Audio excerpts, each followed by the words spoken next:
I think I'd like to say a few things to the boys, and you old men can listen or sleep.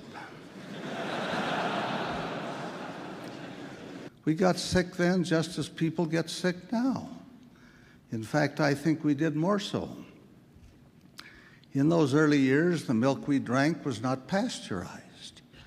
We, of course, did not have an automatic dishwasher, except that it was our automatic duty to wash the dishes. Our beloved friend, President Thomas S. Monson, the swimming sailor, has just spoken to us. Now, among those sustained, as you've noted, is my 63-year-old son. I make it clear that I did not advance his name. That was done by others whose right it was to do so. I feel extremely sensitive about the matter of nepotism. As the lawyers say, I recused myself from participating. However, I believe he's worthy and qualified in every respect. In the first place, he had a great and wonderful mother. I wish I could recommend his father. When I was appointed president of the church, I said, I'll take one assignment to myself. I'll be the advisor to the tabernacle choir.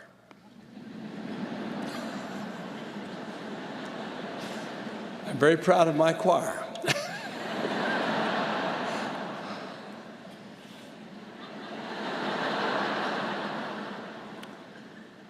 My mother once said of me, Tommy, I'm very proud of all that you've done, but I have one comment to make to you. You should have stayed with the piano. And so I went to the piano and played a number for her. Here we go to a birthday party. And then I gave her a kiss on the forehead and she embraced me. We gather again in this historic tabernacle where we have met in conference so many times before. Now this building has undergone extensive renovation and remodeling to bring it up to the latest seismic code. With this undertaking, we hope and pray that its historical features have not been destroyed. Some of the old benches have been saved and will continue to be used. But if you've already discovered, the new benches are just as hard as the old ones were. President McKay used to say, never yell at each other in the home, and then facetiously he would add, maybe on one occasion it would be all right, and that is if the house were on fire. When I was a young man, my wife would ask me to come and help her with the dishes and make the beds and with other household chores.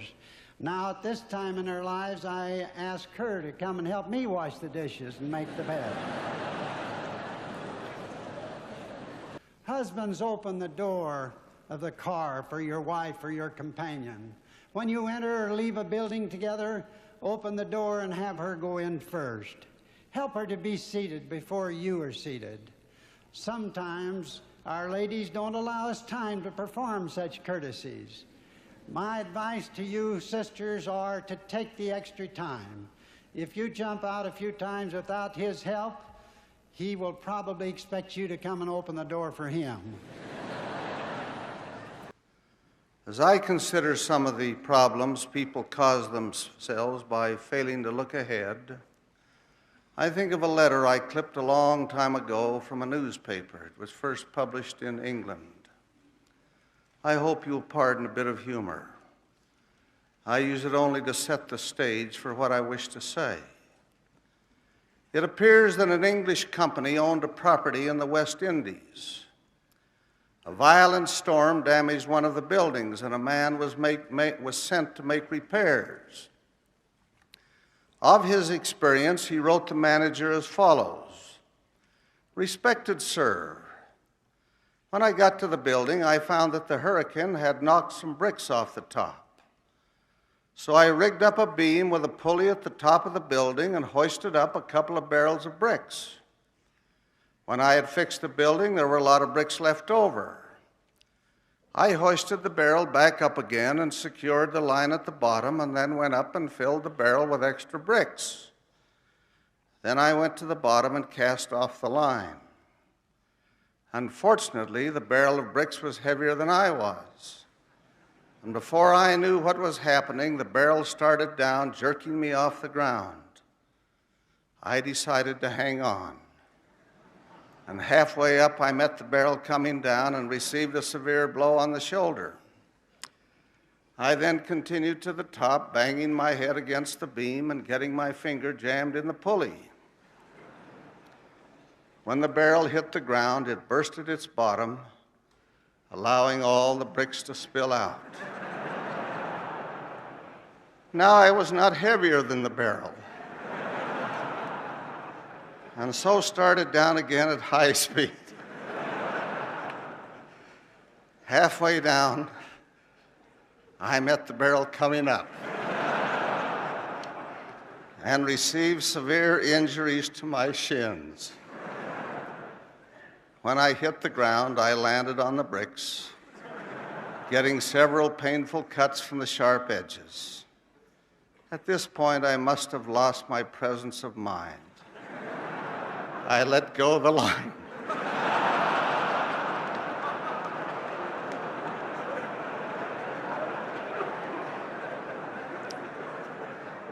The barrel then came down, giving me another heavy blow on the head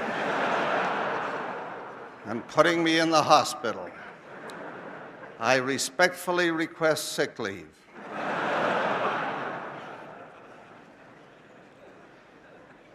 Surely no one with reverence for God could believe that his children evolved from slime or from reptiles. Although one can easily imagine that those who accept the theory of evolution don't show much enthusiasm for genealogical research.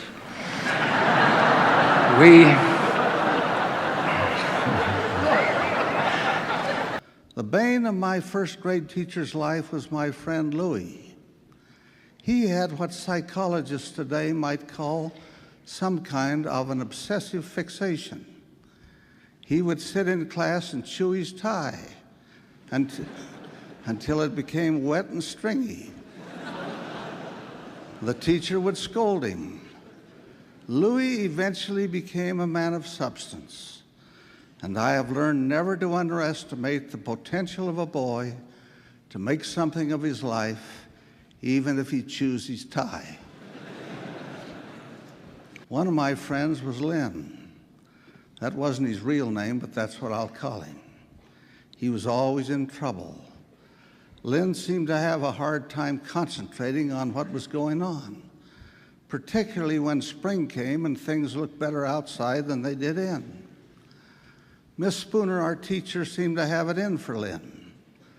One day at about 11 o'clock, Lynn disturbed the class, and Miss Spooner told him to go shut himself in the closet until she let him out. Lynn obediently went to the closet and closed the door behind him. When the bell rang at 12 o'clock, Lynn came out chewing the last bite of Miss Spooner's lunch.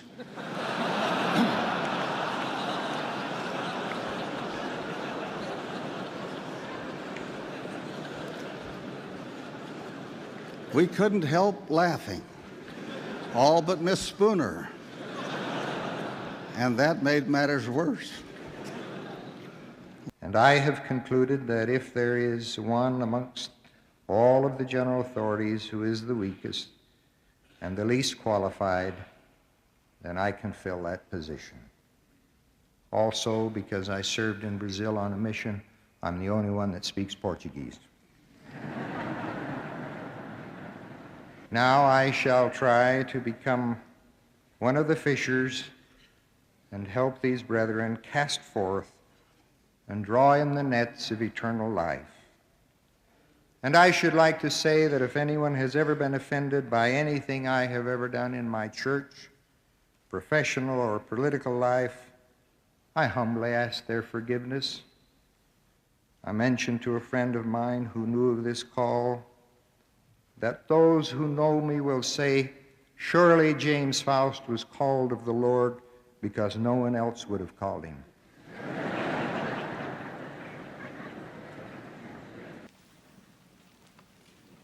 I'm sorry, brethren and sisters, I can't see you, but looks like somebody's out in front of me.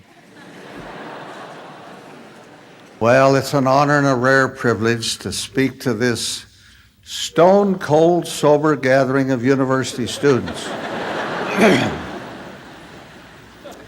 You've done it again. You've made the national news. I was in Oregon on Sunday participating in a conference and read in the paper the Associated Press story of the Princeton Review's Advantage Guide to the Best 310 Colleges.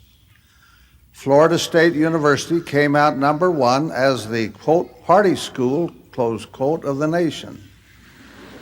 George Washington University came out number two. The University of Florida, number three. On the other side of the coin were the top 10 stone-cold sober schools. Number one is Deep Springs College in Dyer, Nevada. I know nothing about that school.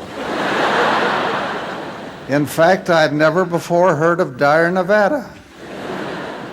I took occasion to look it up in my 1965 Rand McNally Atlas. The map showed it to be very near the Nevada-California border, some distance from any large community. The population at the time my atlas was printed was 20 people.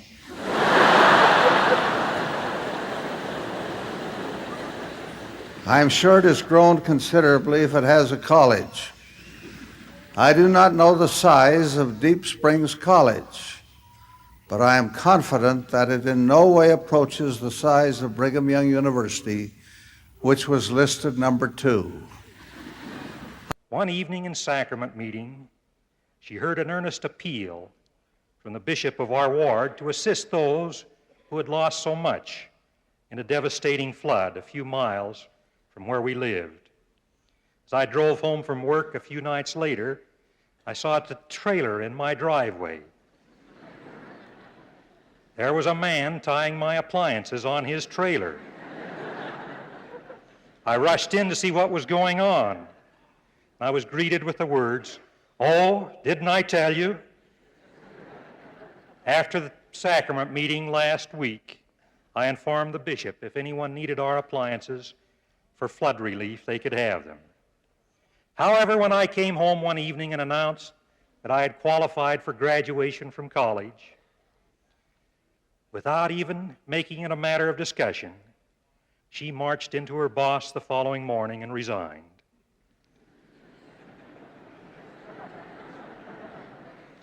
Homemaking to her was the greatest of all occupations. Being a mother was the noblest of all calls.